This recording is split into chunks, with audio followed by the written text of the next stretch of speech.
pas seria doncs, identificar una problemàtica que ja aquests clients tinguin per tal de pensar en quina solució els hi oferim.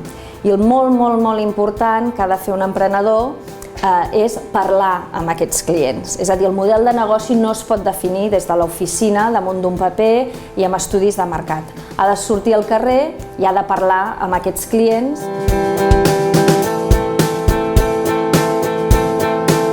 Principalment per la seva simplicitat i per la seva facilitat d'ús. És molt fàcil d'entendre, és molt fàcil d'aplicar i també és una metodologia molt visual. El gran avantatge d'aquest model és que ens ajuda a ordenar els diferents elements que composen una empresa d'una forma estructurada i veure sobretot la interrelació entre aquests elements. Es pot començar per on es vulgui, no hi ha una regla que digui que s'ha de començar per un lloc en concret. Generalment, el més usual és que es comenci per la proposta de valor o pel segment de clients. De totes maneres, també podríem començar per qualsevol altre element.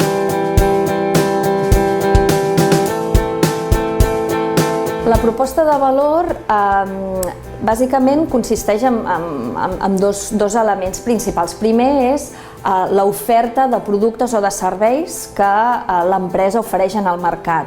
Però no només el què ofereix, sinó com ho ofereix, és a dir, en quins intangibles, quines altres coses aporta al mercat que fan que el client t'esculli a tu i no al teu competidor.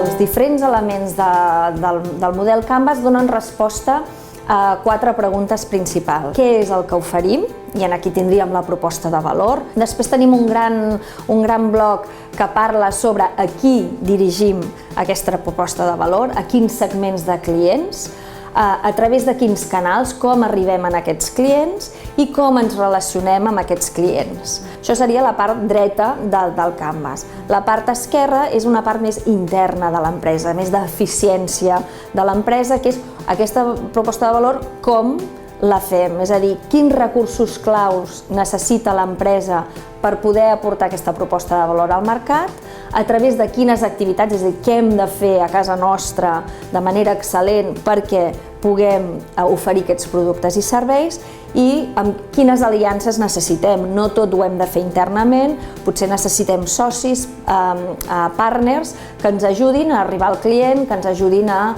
fer aquesta proposta de valor.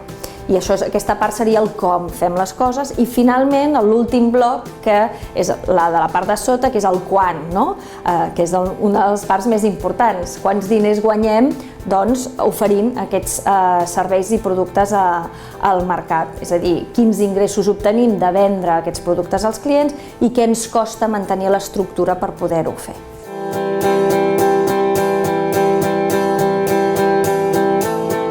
El model Canvas és una eina i com a eina es pot utilitzar, la poden utilitzar emprenedors, la poden utilitzar empreses consolidades, depèn de quin ús se'n vulgui fer.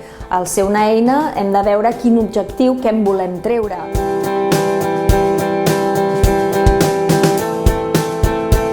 Són eines complementàries, per tant, el que sí que es recomana és fer les dues coses. Bàsicament, el Business Model Canvas el que et dona és una visió global de l'essència de l'empresa, en canvi el pla de negoci entra en detall en cada un dels elements concrets.